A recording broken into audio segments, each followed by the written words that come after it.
জিনিসটা হচ্ছে গিয়ে ব্লেড সবাইকে দেখতে পাচ্ছি আমি টিম হিসেবে 2v2 স্প্লিট সিনারিওতে হচ্ছে বা এগোচ্ছে, যেখানে সামনের দিকে হয়তো বা প্রান্ত আর মাহফুজ দুজনই রয়েছে। কুট্টুস নাজার ব্লেড 3 vs 2 সিনারিও, হয়তো বা কুট্টুসকে স্পট করা হয়েছে অলরেডি। মাহফুজ এন্ড প্রান্ত জানে, মাহফুজ এন্ড প্রান্ত একটু ডিস্টেন্স মেনটেন করে রয়েছে, সাথে ওদেরকে মেহেদি হয়তো বা হেল্প করবে। সেখানে আজকে দিনে আমরা আলিফকে মিস করছি, আলিফ খেলছে না এখানে।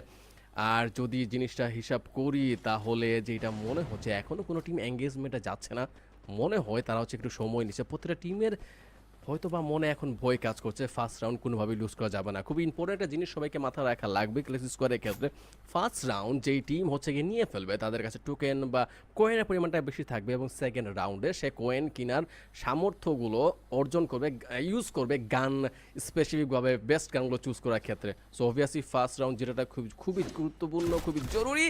আমরা এখন দেখতে পাচ্ছিলাম নেজাতকে হ্যান্ডগান দিয়ে একটু পুশ করতে, যেখানে হয়তো বা ড্যামেজ দিয়ে দিয়েছিল অলমোস্ট। হেডশট যদি কানেক্ট হতে পারতো তাহলে বেস্ট হতো, বাট হেডশট কানেক্ট হয়নি। এখনও কেউ এঙ্গেজ হতেই চাচ্ছে না। চারজন মেম্বার হচ্ছে কি স্টিল দাঁড়িয়ে আছে এক জায়গাতে। ফ্লিকার আলাদাভাবে একটু দূরে রয়েছে। আই গেস ফ্লিকার জানে ইয়া গোল টু প্রান্তকে ডাউন করা হয়েছে, পেহেদি ডাউন হয়েছে, রাত ডাউন হয়েছে, মাহফুজ বেঁচে ছিল। মাহফুজ এখন নিচেও চলে গেল। টপ 1 ফার্স্ট রাউন্ড হেরে গিয়েছে গোল টু। আরএসকে ফার্স্ট রাউন্ড জিতে গিয়েছে টাকা পয়সার হিসাবে। আরএসকে এখন এগিয়ে রয়েছে বর্তমানে। কি মনে হয় সেকেন্ড রাউন্ডে কি স্ট্র্যাটেজি হবে এই দুই টিমের? বেশ টাফ একটা ফাইট এঙ্গেজড হলো রেড হকস, যেখান থেকে আসলে আমরা দেখছিলাম কুটুসের অ্যাগ্রেশন। ফ্লিকার লং ডিস্টেন্স থেকে ডিসিশনটা বেশ ভালো নিয়েছে, বাট কুটুস একটা অন্য ফর্ম আসলে ক্রিয়েট করেছে এখানে। মাহফুজও হার্ডকোর ট্রাই করেছিল, বাট চোখের সামনেই যেন পুরো টিমটাকে আমরা নিঃস্ব হতে দেখলাম। হোয়াট এভার, এখনো প্রথম রাউন্ড অনুষ্ঠিত হচ্ছে। আমার মনে হয় প্রথম রাউন্ডে গানের কম্বিনেশনে খানিকটা পিছিয়ে থাকতে হয় প্লেয়ারদের। অনেকটা সময় আমরা হ্যান্ড গানে দেখি বেশ কিছু প্লেয়াররা খুব একটা ভালো পারফরমেন্স দেখাতে পারে না। তবে বাংলাদেশ টপ 1 প্রমাণ করার সুযোগ পাবে। পরবর্তী রাউন্ড কিন্তু শুরু হয়ে গেছে। সেকেন্ড রাউন্ডে রয়েছে red Hawks versus Bangladesh top 1। থাকবেন আরো একবার মুখোমুখি, যেখানে ব্লেডকে এবার স্প্লিট করে খানিকটা আলাদা করেছেন। এবং যদি আমরা কম্পাউন্ডের কথা বলতে চাই, সেখানে দুটো প্লেয়ার কুটুস নিজেকে বের করে আনবেন। তবে সামনে থাকা টিম বাংলাদেশ টপ 1 এর উপর প্রথম চার্জটা করেছে কুটুসা, আরো একটা থ্রোয়েবল চার্জ, আরো একটা ফ্রোজেন গ্রেনেড থ্রো করেছে। তবে আমার মনে হয় যে বাংলাদেশ টপ 1 কে বিচ্ছিন্ন করার একটা চেষ্টা, স্প্লিট করতে পারলে একে একে প্লেয়ারদের উপরে ঝাঁপিয়ে পড়তে পারে। এই স্ট্র্যাটেজি কি অ্যাপ্লাই করছে কিনা Red Hawks? I have no idea, হয়তো বা সেটাও হতেও পারে। বাট যেটা জিনিসটা ফার্স্ট রাউন্ড থেকে এই রাউন্ডও ফিল হচ্ছে, আমার কোনো টিমই হচ্ছে এগ্রেসিভ হতে চাচ্ছে না। ধীরে সুস্থে খেলার হচ্ছে একটা টেন্ডেন্সি প্রত্যেকটা টিমের মধ্যে রয়েছে, প্রত্যেকটা প্লেয়ারের মধ্যে রয়েছে। ফ্লিকার বলো তাদের স্নাইপার প্লেয়ার হিসাবে হচ্ছে গিয়ে একটু আলাদা ডিস্টেন্স মেনটেন করেছে, যেখানে রাতকে দেখতে পাচ্ছি ওর টিম থেকে ওর নিজে একটু আলাদা ডিস্টেন্স মেনটেন করছে। 3v3 সিনারিও অ্যান্ড 1-1 রয়েছে হচ্ছে গিয়ে হেড টু হেড ফাইটের জন্য, বা ব্যাকআপ প্লেয়ার হিসেবেও রয়েছে রাত এবং ফ্লিকার দুই টিমের মধ্যেই। অবভিয়াসলি এটা সুন্দর একটা স্ট্র্যাটেজি, বাট কতটা কার্যকর? হয়তো বা দুই টিমের মধ্যে যদি একটা টিম রাশ করতো তবে হয়তো বা সেটার একটা আন্দাজ আমরা পেতাম। বাট নেজাত ফ্লিকার দুইজন একই সাথে ডাউন, মেহেদি নিজেও ডাউন। 2v3 সিচুয়েশন, হয়তো বা এখন 2v2 হয়ে গেছে। What is going on? Oh wow, Blade hardcore একটা ট্রাই করছেন, দুটো প্লেয়ারের উপরে প্রেসার তৈরি করেছেন। Goodbye, Wow. Blade Hawks তার জায়গা থেকে এবার একটা হিরের টুকরা বেছে নিয়েছে, এবং সেই হিরের টুকরার কেউই নয়, ব্লেড একা তিনটি প্লেয়ারকে ধসিয়ে নিজের জায়গাটা আরো বেশি স্ট্রং করে নিয়েছে। It's a good sign. Red Hawks তাদের জায়গা থেকে যেমন কনসিস্টেন্সি করে রেখেছে, প্রত্যেকটা প্লেয়ার ইন্ডিভিজুয়াল তাদের পারফরমেন্স দেখাচ্ছে। যদিও শুরুতে যখন নেজাদ এন্ড ফ্লিকারকে ডাউন দেওয়া হয়েছিল, মেহেদি সেই কন্ট্রিবিউশনটা ভালো দেখিয়েছিল। তারপর আফটার অল ব্লেডে একে একে রাদের উপরে ক্ষিপ্ত হওয়া এবং প্রান্ত মাহফুজকে টার্গেট করে তাদেরকে ডমিনেট করা, এই রাউন্ডটা খুব ইজিলি রেড হকসকে উপহার দিয়েছে। হ্যাঁ, আমার মনে হয় পরবর্তী রাউন্ডে এই বদলা তো নিতে চাইবেই বাংলাদেশ টপ 1। তবে ওয়েট করছি আমরা, কারণ এই মুহূর্তে রয়েছে আমরা ফ্যাক্টরিতে।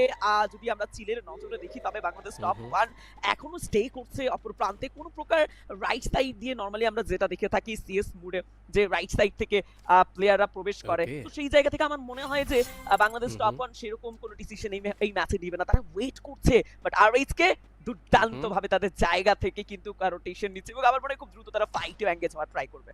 Yup, let's see. বাস দুটো রাউন্ড শেষ হয়েছে, দুটো রাউন্ডে রেড হক হচ্ছে বুয়া কনফার্ম করতে পেরেছে নিজেদের জন্য। দুইটা রাউন্ড জিতে গিয়েছে ওরা। সেকেন্ড থার্ড রাউন্ড এটা। এখন যেই হিসাবটা হচ্ছে আমার মাথায় ঘুরপাক খাচ্ছে সেটা হচ্ছে দুই টিমের মধ্যে গানের হিসাবে কোন টিম এগিয়ে রয়েছে। হিসাব অনুসারে রেড হককে একটু এগিয়ে থাকা উচিত, কারণ ওদের কাছে পয়েন্ট রয়েছে, কিল রয়েছিল ওদের হাতে, এবং সেই হিসেবে গান ভালোই কিনতে পারার কথা বিডি টপ ওয়ানের থেকে বেশি পরিমাণে ভালো গানগুলো। বাট যেটা ফিল হচ্ছে গান কম্বিনেশন এত বেশি আহামরি পার্থক্য নেই, বলতে না বলতে একজনকে ডাউন করা হয়েছে। রাত নক ডাউন খেয়ে গিয়েছে অলরেডি, কিল কনফার্ম এখনও হয়নি, হয়তো বা সুযোগ রয়েছে বাঁচানোর, সেটা বাঁচানো হয়েছে অলরেডি। 4v4 সিনারিও এখনো স্টেবল, এখনো সুযোগ রয়েছে বিডি টপ ওয়ানের একটু অগ্রসর হওয়ার। ফার্স্ট রাউন্ড ফার্স্ট ম্যাচ হিসাবে যে ফিলিংসটা আমি পাচ্ছি, অ্যাটলিস্ট দুটো টিমই কিন্তু রিস্ক নিচ্ছে না, এটা স্টার্টিং থেকেই ফিল আসছে। বাট আরএসকে একটু চড়াও হতে দেখতে পাচ্ছি। যদি টপ ওয়ান বারংবার জুনের সাইডে চেপে যাচ্ছে, যেটা এখনো উচিত না, তার উচিত ছিল মিডিল জায়গাতে গিয়ে হয়তো স্টে করা, সেইখান থেকে হচ্ছে গিয়ে পুশ করা বা অ্যাগ্রেশন দেখানো। বা যেই জায়গাতে ওরা কাভার নিচ্ছে জোন ড্যামেজ দিবে, প্লাস যখন জোন ঘা ঘেসে যাবে তখন হচ্ছে গিয়ে বের হওয়াটা টাফ হয়ে যাবে, যেটা বলছিলাম। সেম ওই জিনিসটাই রাতকে নকডাউন করা হয়েছে। প্রান্ত মেহেদি মাহফুজ রয়েছে যারা ড্যামেজ খাচ্ছে প্রচুর। মেহেদি অলরেডি ডাউন, নেজাত কিলের উপর কিল লুফে নিচ্ছে। Wow, exactly wow. And blade আর নেজাদ কুটুস ফ্লিকারের জ্যাক অনন্য মাত্রার পারফরম্যান্স আমরা পাচ্ছি। রেড হকস যেন ছেড়ে দিতে চায় না, আর একবার ওয়ান সাইডেড ডমিনেশন দেখতে পাচ্ছিলাম। রেড হকস যেন কোনো রাউন্ডই হাতছাড়া করছে না। তবে এই যে শুরুতেই এমপি5 দিয়ে প্রথম চার্জটা বের করা, তাদেরকে ডাউন করা, দেন একে একে ব্লেডের লং ডিস্টেন্স থেকে জুম ইন জুম আউট, নেজাদের কানেকশন P90 দিয়ে জাস্ট অসাধারণ একটা মাত্রা তো যুক্ত করেছে আজকের দিনে। এবং সবথেকে মজার বিষয় ইলিসমিস ভাই যে লাইক তিনটি রাউন্ড ব্যাক টু ব্যাক কিন্তু রেড হকস কনকিউর করে নিল নিজেদের জায়গা থেকে সিকিউর করে নিয়েছে। So that means Bangladesh top one কে এবার ভাবতে হবে নতুন স্ট্র্যাটেজি কি তারা আদৌ কালেক্ট করবে কিনা, নতুন স্ট্র্যাটেজি ওয়াইজ আগাবে কিনা, কারণ সেম স্ট্র্যাটেজিতে কিন্তু বারংবার প্রেসার ফেস করতে হচ্ছে। যদিও আমার মতে প্রথম দুটো তিনটি ম্যাচ প্রেসার ফেস করা খুবই স্বাভাবিক, যেহেতু প্রথম রাউন্ডটি আসলে বাংলাদেশ টপ ওয়ানের হাত থেকে বের হয়ে গেছে। পরবর্তী রাউন্ডে নতুন গান কম্বিনেশন নিয়েও সেভাবে পেরে উঠতে পারেনি। আমার মনে হয় তাহলে আরো একটা ম্যাচ আমরা দেখলে হয়তো বুঝতে পারবো যে আসলে সিনারিওটা কি, ফাইটটা কিভাবে এঙ্গেজড হচ্ছে। যদিও এবার মেহেদিকে আর্লি স্টেজে বেশ অনেকটা ড্যামেজ দিয়েছে টপ ওয়ান। মেহেদি ভাবছেন তবে স্নাইপার হাতে এবার আপার গ্রাউন্ডে ব্লেড থাকবে, শর্ট রেঞ্জে ফ্লিকার চমৎকার একটা কানেকশন বিল্ড আপ করেছেন লং ডিসটেন্স থেকে। আর একবার ফ্লিকার তার চার্জ আউট দেখাচ্ছেন। স্নাইপার হাতে ফ্লিকারকে আজকে নতুন দেখছি না, তবে ইটস ট্রু সিএস মোডে স্নাইপার দিয়ে রাজত্ব করাটা খানিকটা আমার যেটা মনে হচ্ছে আজকে দিনে বিডি টপ ওয়ান এখনো স্টিল স্ট্রাগল করে চলেছে, এখনো গেমটা গুছানো হয়নি। কুটুসকে নক ডাউন করতে পেরেছে মাহফুজ, আই গেস কিলটা চলে আসবে, কিল চলে গিয়েছে। আর যদি বলি একই জায়গাতে যে থাকার যে টেন্ডেন্সি, এইটা বোধহয় একটু চেঞ্জ করে ফেলা উচিত, না হলে হচ্ছে গ্রেনেড হামলা যদি হয় তাহলে তিনজনই একসাথে ড্যামেজ খাবে, যেটা হচ্ছে কি খুবই খারাপ হবে। বিডি টপ ওয়ান চাইবে না যে এই ম্যাচটাও এই রাউন্ডটাও তাদের হাত থেকে হাতছাড়া হয়ে যাক।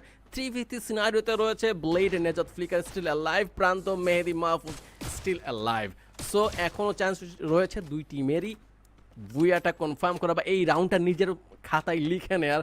বাট যে হিসাবটা আমার মাথায় ঘুরপাক কাছে, আরএসকেরা বেটার পজিশন অবটেন করে আছে, কারণ তারা একটা গুছালো পজিশন এখনো ক্যাপচার করছে। বাট একটু বিডি টপ ওয়ানের দিকে যদি নজরটা যায়, তারা একত্রে একই জায়গায় দুইজনকে নকডাউন করা হয়েছে। Last one live flicker somehow BD top one কেন জানি এখনো গুছিয়ে উঠতে পারছে না যে জিনিসটা দরকার বিডি টপ ওয়ানের, একটা স্ট্র্যাটেজি, একটা জায়গাতে না থাকা টেন্ডেন্সি, একটু গুছিয়ে খেলা, নিজের টিমমেটদেরকে হচ্ছে সাপোর্ট দেয়া, একটু দূরে একটু মানে আমি কি বলবো একটু অবস্থান মেনটেন করে, সেই জিনিসটা এখনো আসছে না। মনে হচ্ছে ভিআর এর খেলার স্টাইল আমরা দেখতে পাচ্ছি ক্লাসিক স্কোয়াডে, যেটা এখনো এমন কোনোভাবেই মানুষই নয়।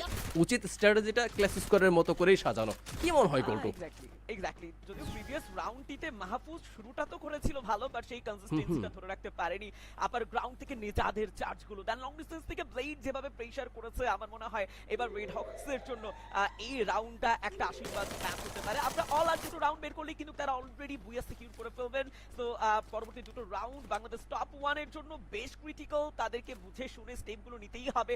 আর একটি রাউন্ডও যেন হাতছাড়া না হয়ে যায় সেই ব্যাপারে তো মনোযোগী হতেই হবে। আফটার অল রেড হকস এগিয়ে যাচ্ছেন, তবে এইবার খানিকটা সারাউন্ডিং রোটেশন নিবেন তারা কোনো প্রকার ফ্রন্ট ফেজে ফাইটে যাচ্ছেন না। কুটুস, নেজাদ এবং প্রত্যেকটা প্লেয়ারের দিকে যদি একটু লক্ষ্য করি তবে তিনটি প্লেয়ারকে আমরা একত্রিত দেখতে পাচ্ছিলাম যে কোনো সময় ফাইটে তারা প্রবেশ করবেন। অলরেডি হয়তো টার্গেট করে নিয়েছেন লং ডিস্টেন্স থেকে খানিকটা চার্জ প্রোভাইডের চেষ্টা, ম্যাক্স আভেলের ইউজেস দেখা যাচ্ছে বাট এখন পর্যন্ত কোনো প্লেয়ারের গায়ে তেমন কোনো ড্যামেজ কানেক্ট হয়নি। তবে ইয়াস, বাংলাদেশ টপ 1 তাদের জায়গা থেকে খুব ভালো ডিফেন্স করছে এই মুহূর্তে। অ্যাটাকিং মোডে খুব একটা না থাকলেও তাদেরকে ডিফেন্সিভ মোডে কিন্তু দেখাই যাচ্ছে। আমার মনে হয় ডিফেন্সিভ মোডটা এখন তাদের প্রয়োজন।